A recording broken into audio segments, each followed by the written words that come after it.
We, the members of the secret order of alchemical actors, do solemnly commit ourselves to a full and honest telling of the history of the occult, as far as we know it. I'm coming back with one more re-record of our Blavatsky series. So, if you're listening to this as if it were part of our early original recordings, hey, it's me, Rob, from the future. Some of our episodes from the Blavatsky series, which was our fifth, as it turns out, our fifth series, way back just the second year that we were podcasting. Some of those are sort of a mess. And this episode in particular, the story was just quite complex. And so I felt it needed a redo. But to that end, it's a longer story, and I'm doing something that I almost never do on the show, something I think I did during the pandemic a time. Rarely do I ever do this. But I'm coming to you all alone. It's just me and you. My name is Dr. Rob C. Thompson, and I am here to present to you the Pirate King of the Spirit Realms. And this is a story from Blavatsky's career fairly early on.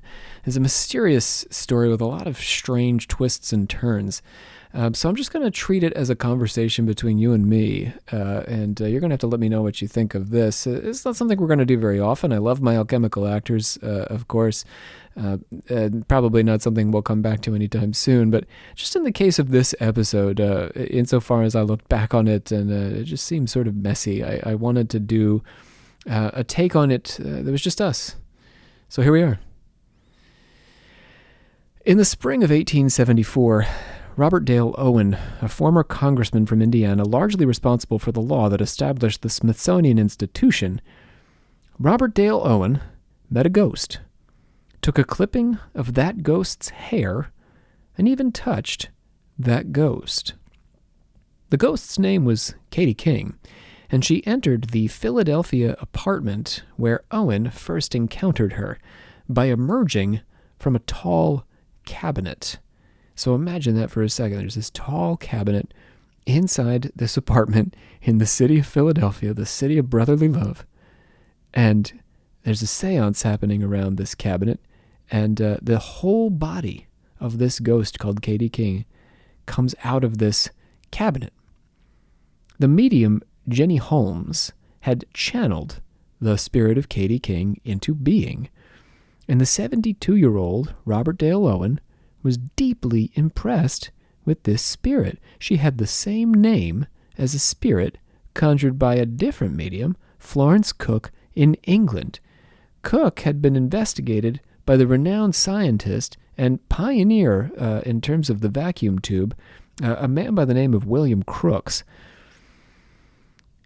Owen observed that based on photographs of the British Katie King, the two spirits going by the same name looked nothing alike, but he wondered if they still might be the same entity, with the face and features maybe altered by the medium's influence on the ectoplasmic material forming of Katie King on each side of the Atlantic. Do you follow me there? So in other words, something about the medium's consciousness or the medium's body is changing the way Katie King is appearing, and yet Owen is sort of like struggling to believe that this coincidence suggests she's the same spirit, and that, we're not up to some kind of nefarious or fraudulent dealings.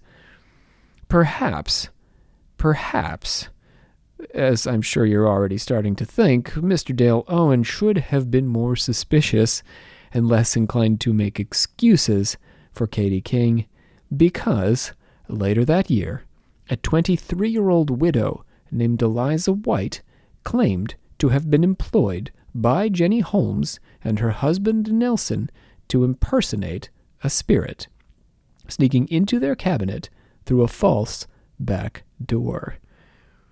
In a mock seance, she demonstrated how the trick was done, except that the 23-year-old widow was actually 35, and her dead husband, because remember, she's a widow, her dead husband was actually alive and well.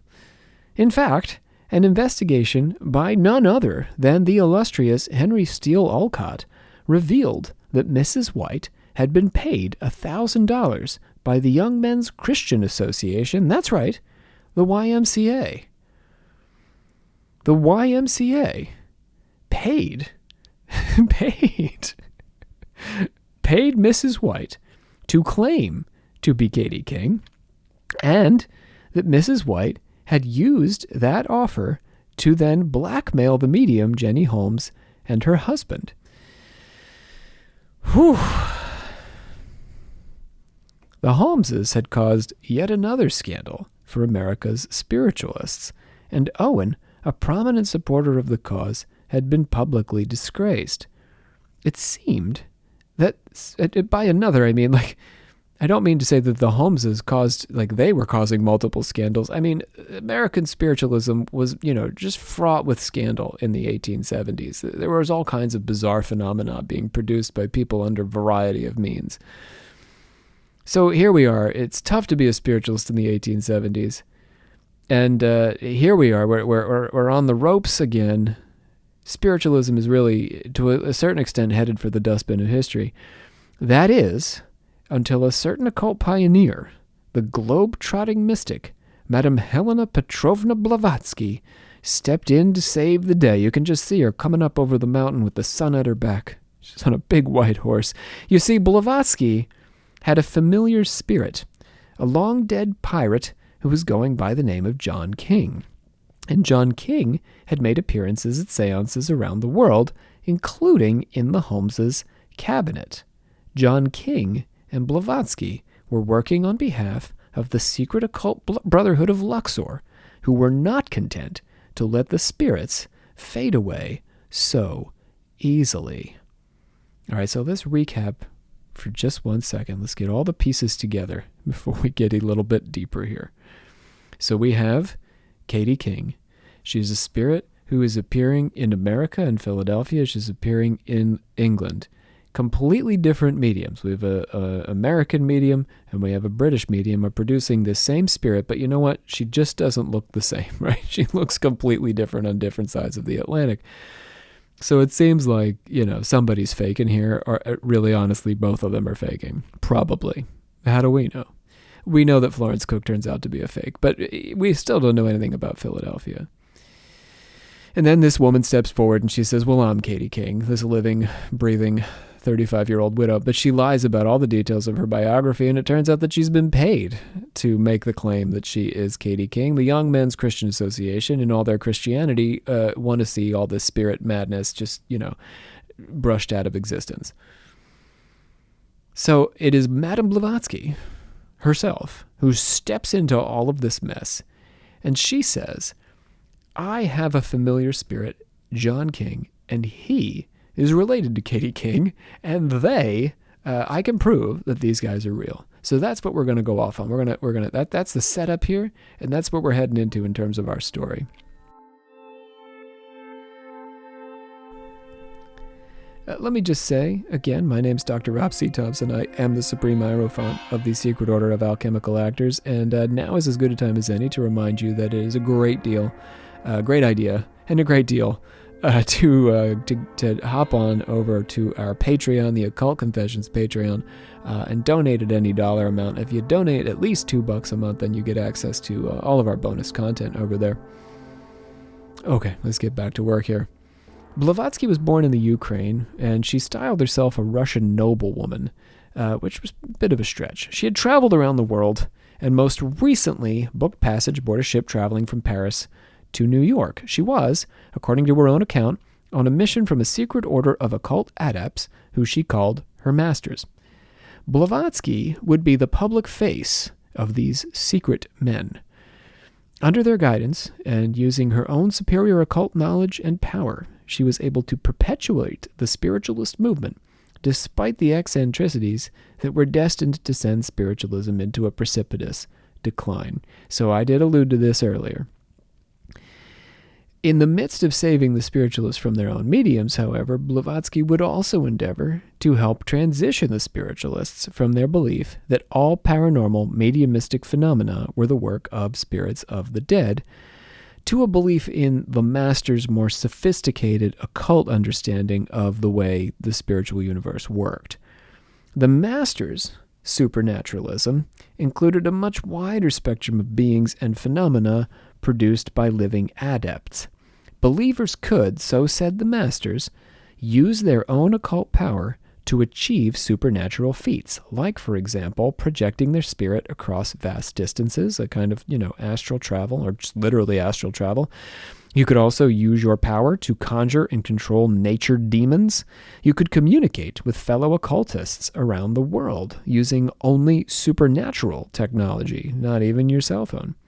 The masters hoped to bring their wisdom to a new generation of occultists, and Blavatsky would be their vehicle to achieve this lofty goal. Blavatsky first became involved with American spirit materializations at the Eddy seances in Chittenden, Vermont. Two brothers, William and Horatio Eddy, held seances in a specially constructed room on their homestead in the mountains. The 1850s saw the birth of mediumship as a widespread phenomenon. Let's talk a little bit about this phenomenon. Spiritualism began in America and worked its way over to the United Kingdom, France. It went across the globe. Millions of Americans participated in seances where they communicated through entranced mediums with disembodied tapping sounds produced by visitors from beyond the grave. This was primarily in the 1850s and 1860s. But by the 1870s, the third decade of America's obsession with psychic mediums, and remember, in the middle of all this, we did have a 4-year civil war, the movement, led by spiritualism, lost some of its novelty. And perhaps as a consequence, a new crop of increasingly eccentric mediums had begun to vie for the public's attention. So really the 1850s are the heyday. The Civil War sort of rocks us off our axis, like it detracts attention, but a lot of people are also dying in the Civil War. A lot of young people.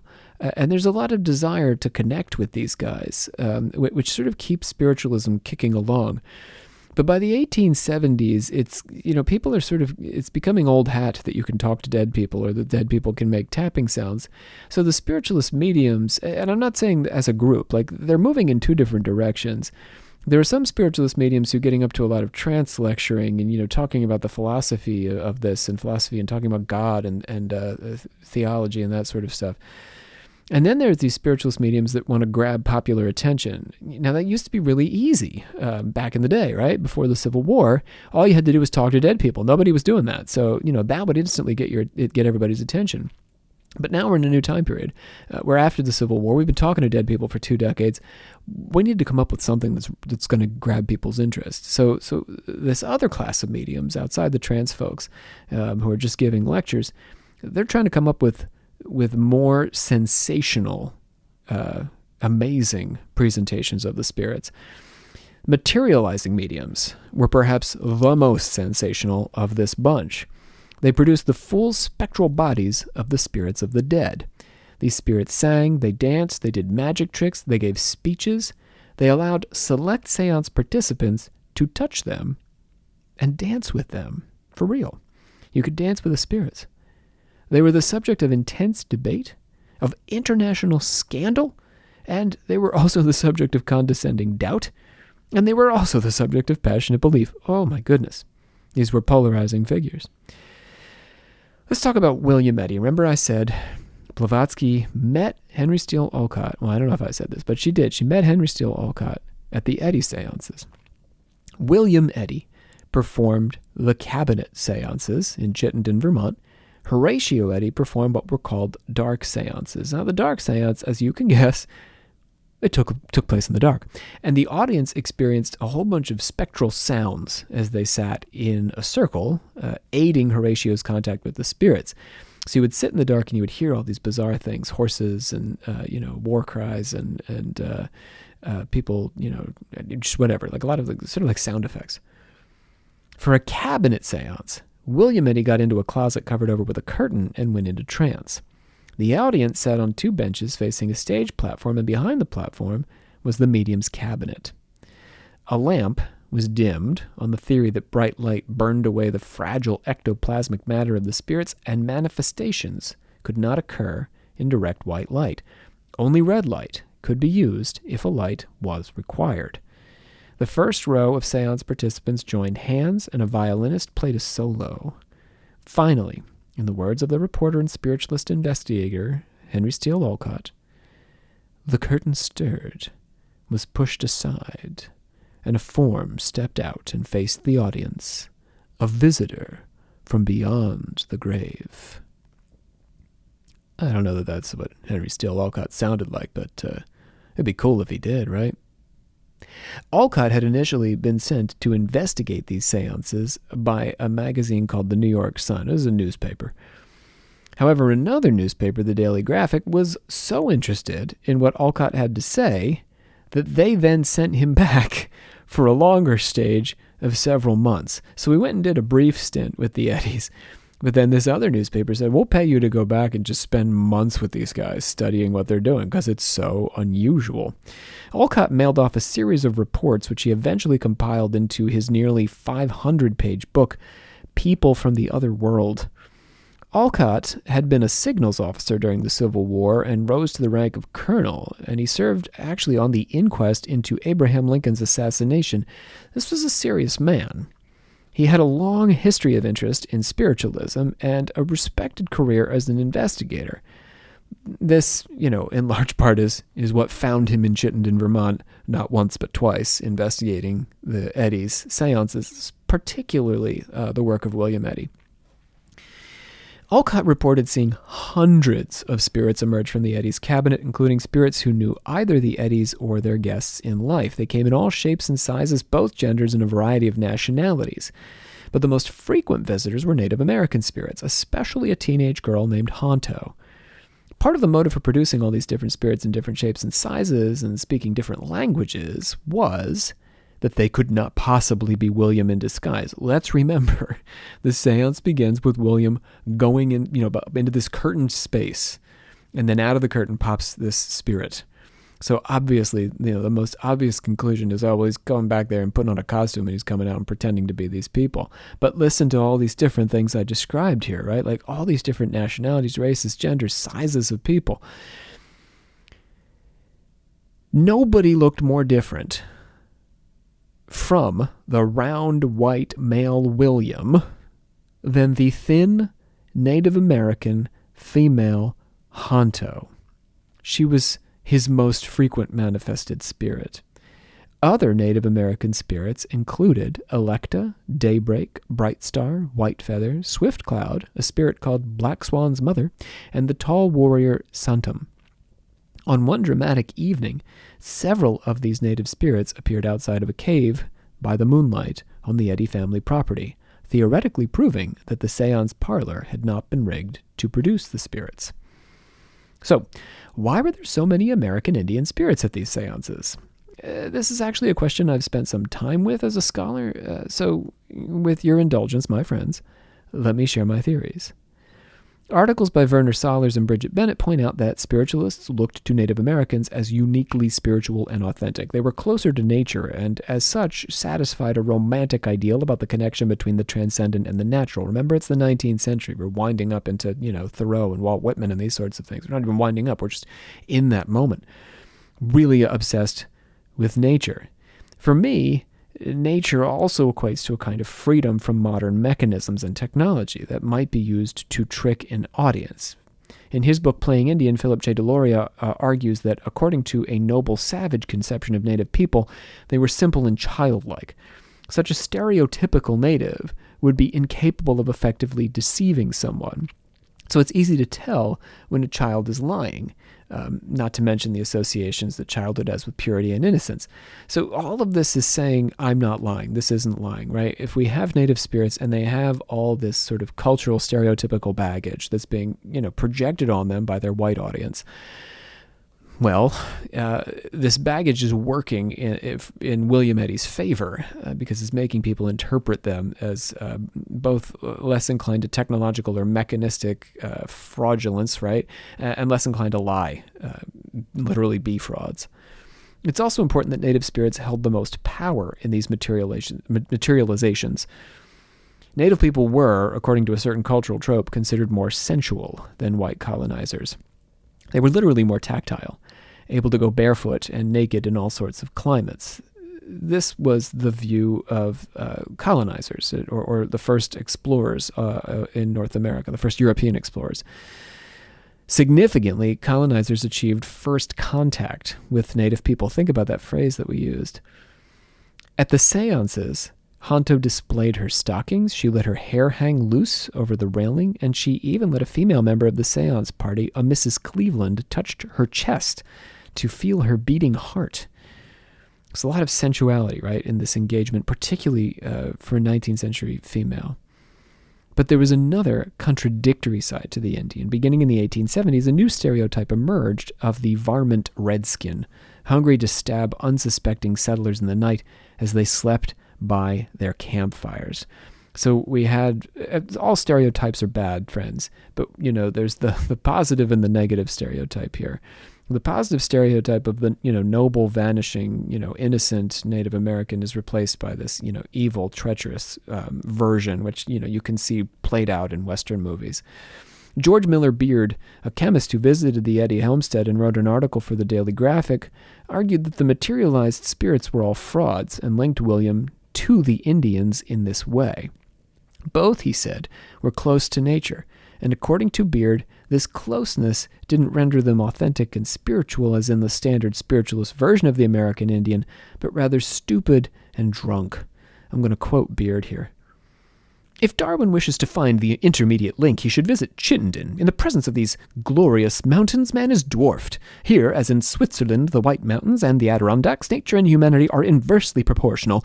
In this land of marble and mountains, the natives are drunk with excess of beauty and live in a moral state somewhat analogous to chronic alcoholism.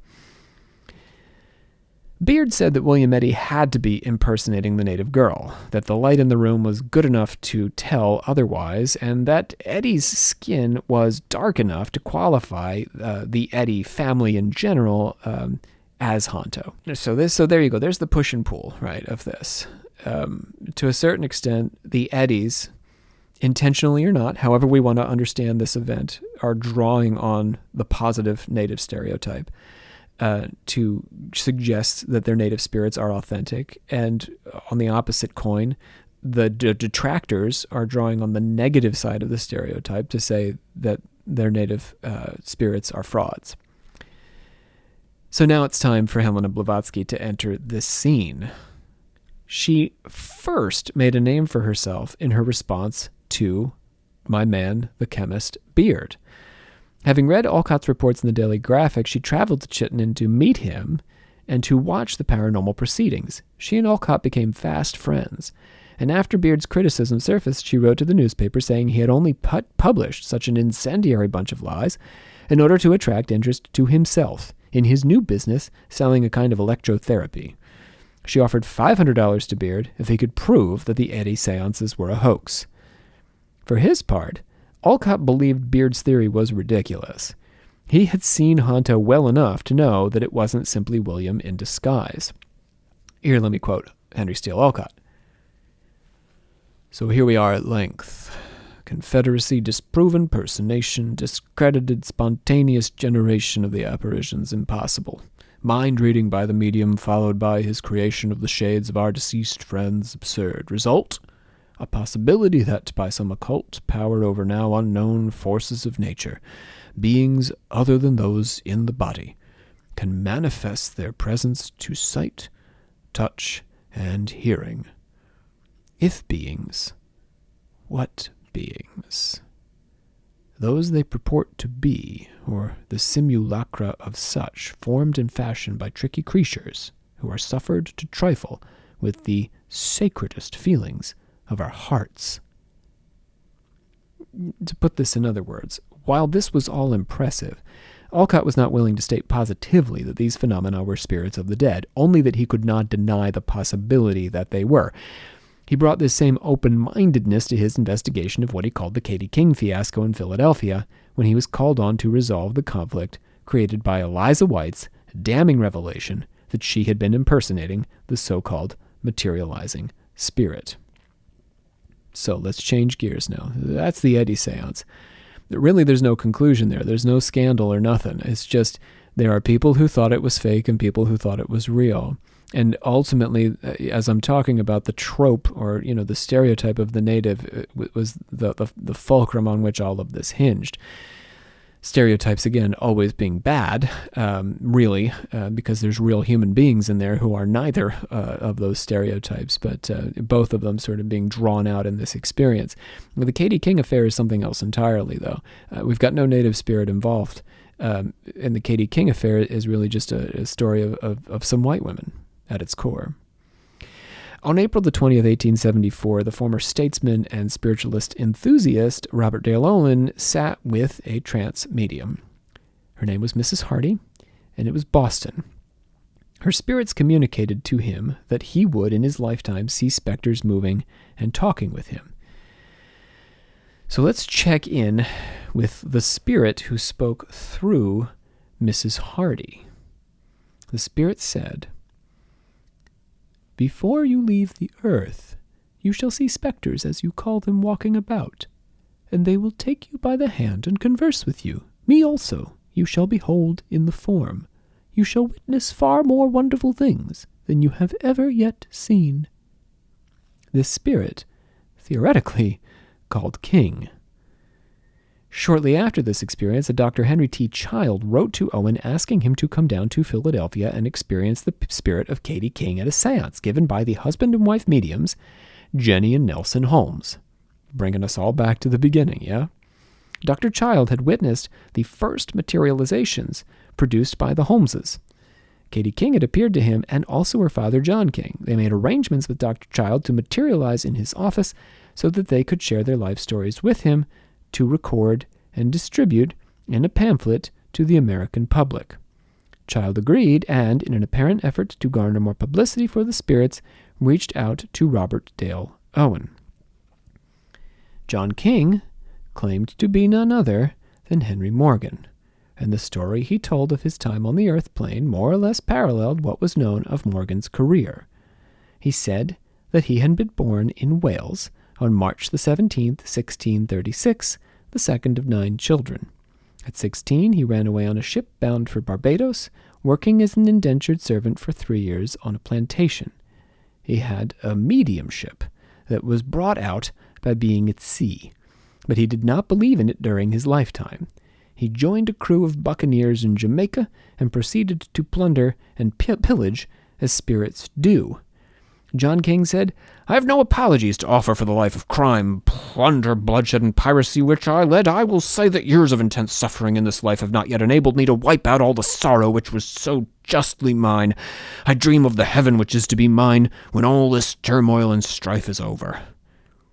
He married Katie Lambert. And they had a child, Katie, on May the 12th, 1660. Running out of money, he went to sea again and returned 9 years later. After 3 whole years of pastoral bliss with his little family, he sailed for Jamaica where he was appointed governor of the island, and he died before making a return voyage to see his family again. Crossing into the spirit plane, Henry Morgan, now the spirit John King, was surprised to discover his daughter Katie was already there. He was surrounded by the bad men he'd plundered with and the victims of his crimes who haunted him until he was able to make amends. The effort required for this atonement apparently strengthened him and his daughter, who assisted him, and he wound up taking a lead role in the spirit manifestations appearing to mediums back on the earth plane. He said, "I have engaged in producing physical manifestations ever since I came to spirit life, but for a long time they did not accomplish much good, because mankind could not understand them. I was present in numerous trials for witchcraft, and was often among those who produced phenomena. I was one of the prominent actors in various manifestations which occurred in England and on the continent of Europe, and I will take this opportunity to thank our good friend Robert Dale Owen for his reports on our work there." Owen reported on his experience in the Atlantic.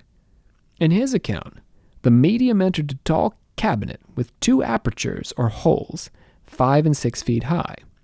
The medium sat inside the cabinet, sometimes tied up. Then the spirit, Katy King, showed her face in one of the apertures.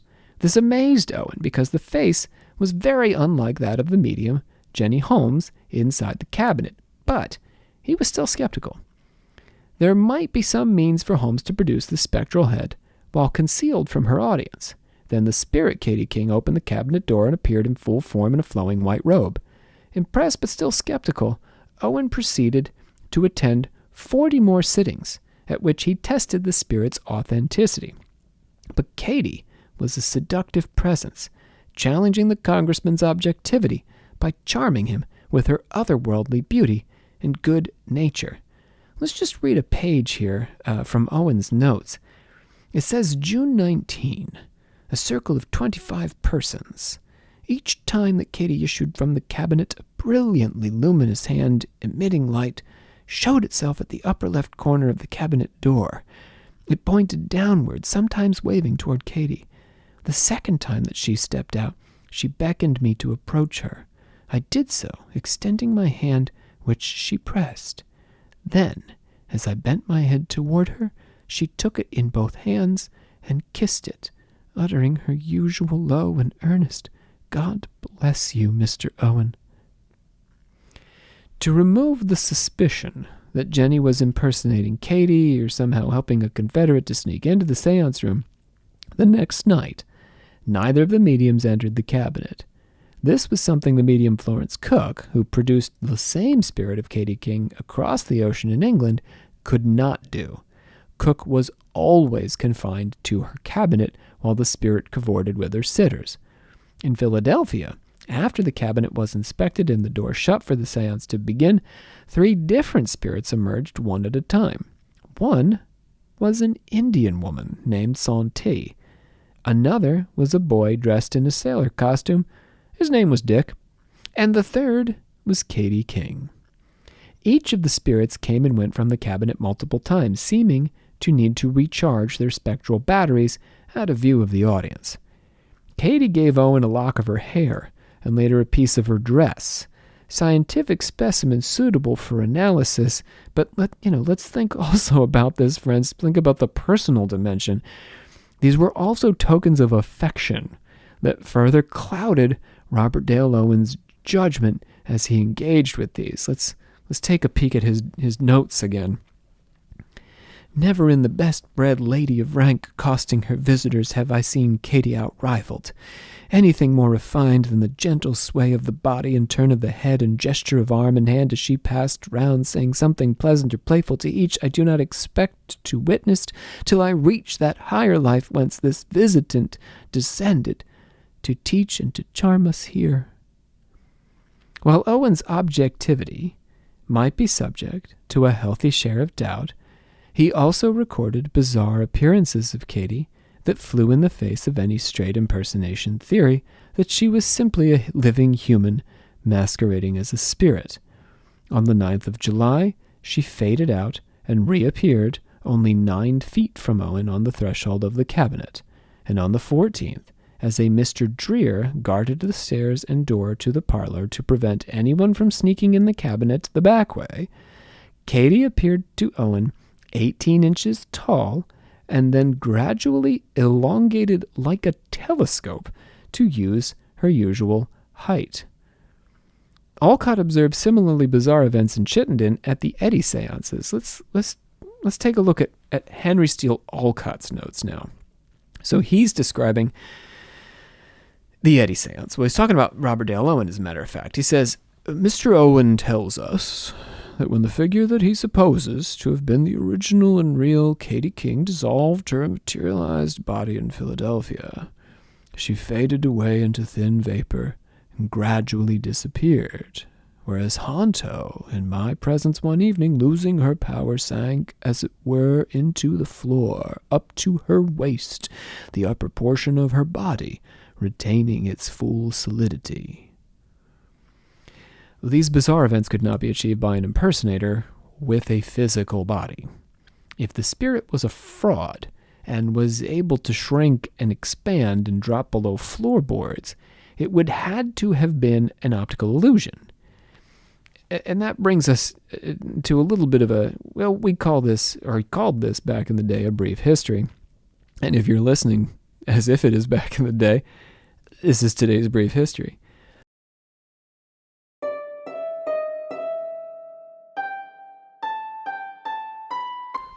we're going to be looking at an article from Theater Notebook by a guy named Russell Burdekin, as well as 19th century handbooks on illusion from William Goldston and the French magician Jean-Eugène Robert Houdin, the namesake of Houdini, really. We're talking specifically about Pepper's ghost. So in the 19th century, there was really only one trick capable of producing distorted images of the human form, and that was really Pepper's ghost. If you look through a window in daylight, you see out of it into your front yard or backyard or whichever yard you're trying to see.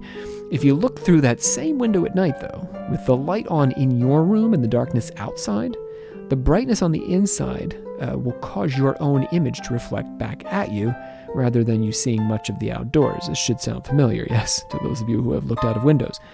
Henry Dirks of Great Britain came up with the idea in 1858, and Professor John Pepper modified and put it into action in 1862. From then, it was used in all sorts of stage productions to produce ghosts from the standpoint of the audience. Many stages had pits or spaces below. To create a ghost, this space was covered in black cloth. An actor stood in the pit illuminated by a gas lamp. The heat of the lamp gave this room the nickname the oven. The actor's image reflected off a mirror placed at the downstage or far front of the pit and angled up toward a glass pane, also downstage, which was tilted forward toward the audience. The glass pane stood between the audience and the actors appearing on stage so that they both saw the translucent ghost on the glass and the actor interacting with the ghost standing behind the glass.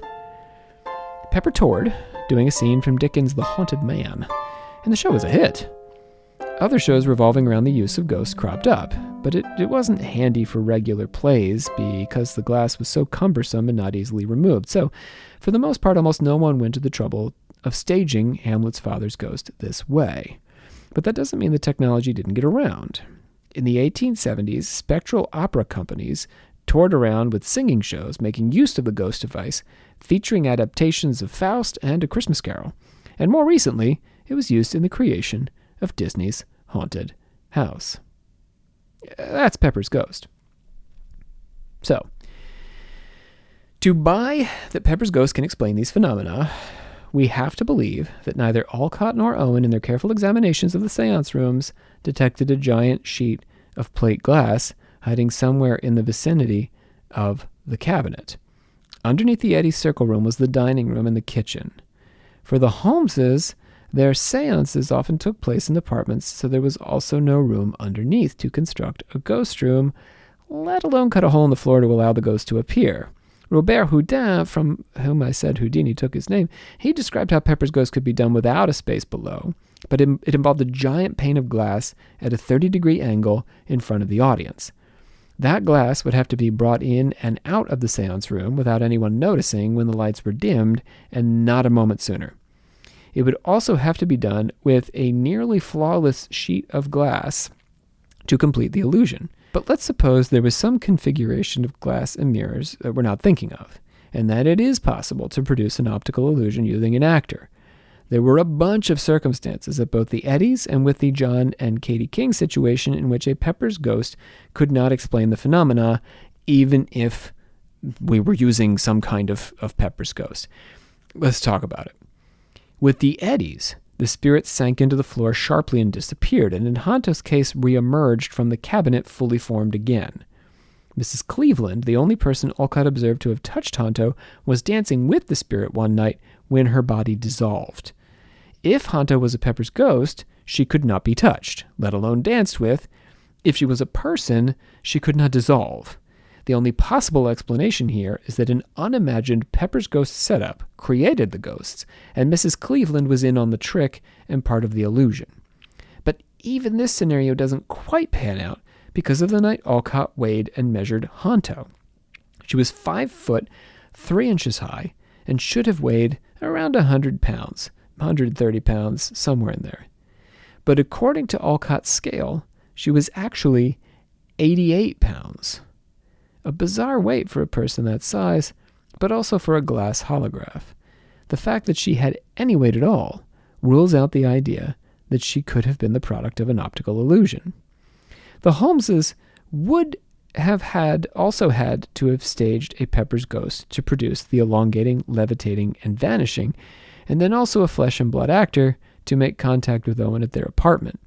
And they would have had to have restaged Pepper's Ghost, the Pepper's Ghost of Katie King, at apartments across the Midwest when they went on tour with the King seances, which means they would have had to travel with a big sheet of glass that no one ever picked up on.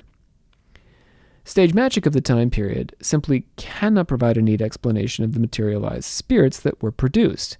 And that brings us back to the idea of a confederate. This was, as Alcott noted in People from the Other World, the only possible explanation. A series of confederates were aiding the medium in the illusion, like Mrs. Cleveland perhaps, and whoever the supposed actress was playing Honto. A window had been cut in the Eddy's cabinet to prevent a medium from passing out during the hot summer months. But Alcott had covered it in mosquito netting, which he waxed on and stamped with a signet ring with a seal.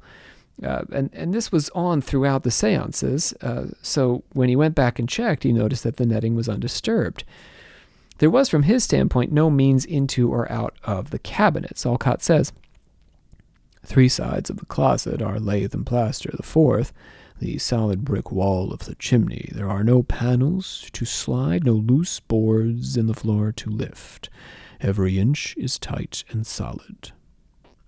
Maybe the Confederate was hiding in plain sight and simply eluded detection. Could be. Robert Houdin describes how a cabinet can be constructed with mirrors that make it seem like the cabinet is empty by reflecting the walls as if they are the back. But, in fact, someone's hiding behind the mirrors. But how could a close inspection by Owen or Alcott miss the presence of these mirrors, even when they were folded up against the walls? This sort of trick might help to explain how a Confederate snuck into the seances to impersonate the spirit, but it doesn't account for the distorted, diminishing, and vanishing figures in any way whatsoever. Although Alcott had no luck discovering an impersonator at the Eddy seances, Owen and Child were not so lucky with the John and Katie King situation. A woman actually confessed to impersonating the spirit for Jenny and Nelson Holmes. That woman's name, as we remember from the beginning, was Eliza White. I get this report from Arthur Conan Doyle's History of Spiritualism, Volume 1. Eliza White confessed to being Katie King and offered to prove it by producing the clothing and ornaments that King wore during the seances. She was 23 with an 8-year-old child. She married at 15, and her husband had died in 1872. She met the Holmeses when they lodged with her in March 1874, and they engaged her to impersonate a spirit for them. She came through a false door in the back of the cabinet in order to fool Owen and company. A railroad contractor named Leslie came to a performance and pressed her to confess, and she performed a mock seance showing Leslie, Owen, and Child how she had fooled them. It was at this point in the story that Henry Alcott got involved in what had become a national controversy surrounding the Holmeses. Alcott traveled to Washington, D.C. to meet Eliza's supposedly dead husband, Winstead White, and walked the streets of the city with him discussing his relationship with her.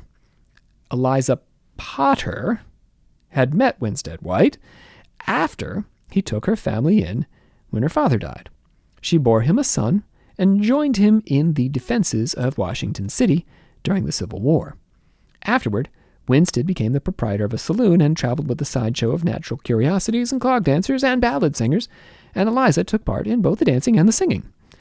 Contrary to Eliza's argument, she had made a persuasive Katie because she was a talented variety show performer, Winstead expressed a particular poor opinion of Eliza's dramatic talents. Eliza fought with Winstead over whether and how he was supporting her family. His alcoholic son by another woman somehow got involved in this altercation, and Eliza abandoned Winstead and her 10-year-old boy, departing for Philadelphia in January 1874, where she took up running a lodging house. Alcott also discovered a letter Eliza White had written to Jenny and Nelson Holmes that cast further suspicion on her version of events. I read now from the letter written by Eliza White. "A man named Leslie came to me," he said. "You look a good deal like Katie King, and if you know anything and will tell me all about it, several gentlemen and myself will pay you $1,000 and stand by you and guarantee and protect you, and we will pay you the money in advance. We want to stop, by all means, this spiritual business that is going on all over the country, and we will put the Holmeses down, if you will only tell me and my friends all you know about it." I told him I did not know anything about your affairs, that if you were not genuine mediums, there were none. How funny that everybody should think I'm the spirit. How absurd.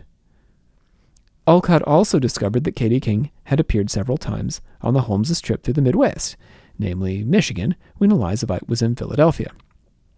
Dr. Child had paid Eliza White to pose in a photograph as Katie King sometime before this whole controversy got started. Before it got started. It's likely that this is what made Eliza the target of Leslie and the YMCA. But, as Olcott's investigation revealed, if Katie King was a fake, Eliza White was not her impersonator.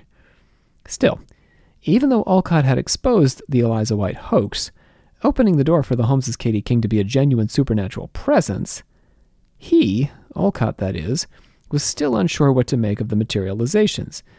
He could tell that there was something supernatural about them, but he wasn't convinced that they were the spirits of the dead. He didn't understand himself to have been converted to the spiritualist interpretation, that is to say, of these walking, talking, singing, dancing, fully visible ghosts, and denied the role of advocate. The spiritualists, of course, wanted him to be one. He was an investigator, he said, who reported the facts. He was not a believer. Olcott said, "My whole usefulness as an investigator would be destroyed by my assuming the part of a propagandist." So, this was true until someone gave him something he was willing to believe in, and that someone was Helena Petrovna Blavatsky. After meeting Blavatsky at the Eddy seances, Olcott crossed paths with her again when she accepted an offer to translate his Chittenden letters into Russian. Olcott and Blavatsky became fast friends and began spending a great deal of time together, during which Olcott discovered that Blavatsky had a kind of relationship with the paranormal that he'd never come across before. Olcott said, "Her mediumship is totally different from that of any other person I ever met, for instead of being controlled by her spirits to do their will, it is she who seems to control them to do her bidding." He wondered if she might be part of a secret occult order, and noted the jeweled emblem she wore, which seemed to suggest membership in the Eastern Brotherhood, or some kind of Eastern Brotherhood, that is to say. But Blavatsky refused to comment on the subject. In her apartments, Olcott had long conversations with her familiar spirit. Amazingly, this spirit knew the full history of the Holmes controversy, revealing details about the affair before Olcott himself uncovered them. Again from Olcott. "He rapped out the whole secret history of the affair, telling me the parties concerned and the pretended exposure, their names, the agents they employed, the sums of money described, who carried the purse, who dispersed the funds, and who received the spoils. I was amazed beyond description, for the information given was the farthest possible from what seemed credible, but each day's developments proved it more and more true." This spirit was, as I literally told you earlier, none other than the ex-Buccaneer, John King. John King had been popping up at seances around the world. He surfaced as far away as Russia, amazing the paranormal journalist Alexander Akasov, the same person who employed Blavatsky, by the way, to translate Olcott's letters about the Eddy seances into Russian. Akasov was communicated with King through the mediumship of a British medium named C.L. Williams. John King floated into the seance as a ball of light, from which his recognizable bust materialized, showing his face and beard and turbaned head in green phosphorescence. King surfaced regularly at Jonathan Kuhn's seances in Athens, County, Ohio. One night, he broke the news to Kuhn's sitters that he couldn't stay because he had double booked himself and was due to be at a different seance on the other side of the world. The medium chided him, "What do you mean you're leaving?" And King said, "I'm sorry, but I'm needed at another circle." And the medium said, "You promised to stay with my circle tonight." And King said, "Just a moment." And the medium couldn't reach him any longer. "King? King, are you there?" 5 minutes passed, during which Coons and his circle could get no response from John King. Then King returned. A speaking trumpet sat on the table. it's a trumpet without all the tubes and things. It's just a single the bell, right, of the trumpet. And the mediums would often have these sitting out on the tables that theoretically a spirit could materialize a voice box and speak through this. Anyway, there was this trumpet sitting on the table, and it rose up and it began to sound the voice of the pirate again. And King said, "I've deputed a portion of my band to attend the other circle, and will stay myself and preside over the performance of the evening here with Mr. Coon. With my band so distributed, I must caution you that we'll not be able to make such good music as usual." This strange little story of the Coon seance draws out two important features of the role John King played in 19th century spiritualism. First, he was a popular guest, called on by occultists in many corners of the globe to perform supernatural feats. Second, most believed him to be the master of all of the materializing spirits appearing to mediums throughout the world. Remember his band who produced music with him. It was through King and by his permission that all these materialized spirits were allowed to appear to the Eddies, for example, or the Holmeses, or even Florence Cook. Back in Blavatsky's apartment, Alcott had purchased a new notebook. Blavatsky told Alcott to hold the blank book to his bosom inside his jacket, and after a moment's pause, he took it out, and on the first page he read the name John King, Henry de Morgan, with an elaborate drawing of a Rosicrucian jewel incorporating Blavatsky's name and his own. Through the power of John King, Blavatsky caused a framed photograph to disappear and be replaced by a sketch portrait of the pirate spirit master, John King. And King drew a portrait of a large man's face on the ceiling of Blavatsky's apartment that same night, causing Blavatsky's hair to grow several inches just for fun. In one of his most amazing feats, Alcott asked John King to prove himself by copying a note that he had passed between E.W. and Robert Dale Owen. Not sure who E.W. is. It may have been Eliza White. Alcott had come to possess this secret note, and it was inside his jacket pocket. No one else had seen it, including Blavatsky. The next night, Blavatsky told Alcott to pass a dictionary, penknife, and mucilage bottle under a table, and the note appeared exactly as it looked in the original in the same handwriting on the flyleaf of the dictionary. King had disintegrated, apparently, bits of the metal knife and glued them on to create this copy of the note, which brings us back to the mystery of Katie and John King in the cabinet of Jenny and Nelson Holmes, a cabinet on which a considerable shadow of doubt had been cast. As a final test of the Holmes controversy, Alcott conducted his own experimental seance with Jenny Holmes in his own apartments. For this performance, he covered the cabinet in netting to prevent anyone coming or going through any part of it except the front door, and stuck the medium in a bag. Despite all the charges of fraud and deception, and with Eliza White far from this event, the faces of John and Katie King managed to appear in the apertures of the cabinet. But, according to Alcott's new friend Helena Blavatsky, these faces were not the work of the medium Jenny Holmes, because Blavatsky herself was present for this test. She said, "Selecting a few of the faithful, I went to the Holmeses and, helped by M and his power, brought out the faces of John King and Katie King from the astral light, produced the phenomena of materialization, and allowed the spiritualists at large to believe this was done through the medium of Mrs. Holmes. She was terribly frightened herself, for she knew that this once the apparition was real." This comes from a note Blavatsky wrote to Alcott that ended up in his memoir, Old Diary Leaves. The spirits of Katie and John King were real, apparently, on the night of Alcott's test. But according to Blavatsky, Jenny Holmes was as surprised as anyone else to see them, suggesting that Blavatsky believed they were not real on any other night. This is a really curious way of processing the Holmes controversy, because Blavatsky both affirms that some or all of the Holmes seances were a hoax, and that materialized spirits are genuine, all in the same breath. It's enough to knock you over, isn't it? This, according to Alcott, was the mission that had been given her by her masters. Alcott said, "The spiritualism she was sent to America to profess and ultimately bring to replace the cruder Western mediumism was Eastern spiritualism, or Brahmavidya. The West not being prepared to accept it, her first assigned work was to defend the real phenomena of the circle from that prejudiced and militant enemy of spiritual belief, materialistic, scholastic, physical science." Blavatsky was working for the Brotherhood of Luxor, 7 adepts situated somewhere in Egypt. These masters communicated with Blavatsky in secret letters that they caused to materialize mysteriously in her apartment rather than sending them through the postal service. As Olcott grew closer to Blavatsky and her occult secrets, the masters came to look in on him. John King was their amanuensis and showed them to Olcott after a seance. Olcott was unaware of their visit, but the masters Serapis Bey of the Elora section, Polydoros Isourenos of the section of Solomon, and Robert Moore of the section of Zoroaster all paid a clandestine call.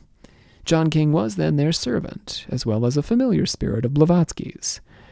Olcott came to believe that there were, in fact, 3 John Kings, an elemental controlled by HPB, the spirit of the dead pirate Henry Morgan, and a messenger and servant of living adepts. In this way, John King was the primitive paranormalism of the Americans, Blavatsky's more advanced occultism, and the secret higher knowledge of the occult brotherhood. All of these things at once. John King's work as a supernatural counterpart to Blavatsky was to stoke the Western imagination to a fiery exploration of new possibilities in the world of the paranormal. In one of many letters that Master Serapis Bey wrote to Olcott personally, he laid out this project explicitly. He said, "One who prepares for solving the infinite must solve the finite first. The ideal of the spiritual can penetrate only through the imagination, which is the leading path and first gate to the conceptions and impressions of the earthly Atma." Jenny and Nelson Holmes were, from Blavatsky's perspective, frauds. But the concept of the materializing spirit fired the American imagination and was an important step toward a kind of collective national spiritual enlightenment. Through the mediation of her familiar spirit, John King, Helena Blavatsky was able to save the spirits from the fraudulence of Jenny and Nelson Holmes because Blavatsky possessed a real power, a controlling power over her familiar at the bidding of occult masters living several continents away. The trouble is, not everyone believed that these secret brothers had the best interests of humanity in mind. Some, in fact, believed that Blavatsky was an unwitting agent of a vast conspiracy to manipulate and control the human race for nefarious, or at least anti-democratic purposes. John King is, after all, only the tip of an iceberg in a story that takes us around the world and back in search of Blavatsky's masters. So ends the story of John King, told, I think, far more straightforwardly this time than I did the last time. I want to make a note here that, in this retelling, I've been pretty fastidious about not judging the phenomena too much. I've tried wherever I could, particularly in the discussion of Pepper's Ghost, to try to make sense of the phenomena, but I want you to leave you sort of in the place where I am at with it. I'm honestly quite agnostic personally about the spirits that were produced, and particularly the materializations.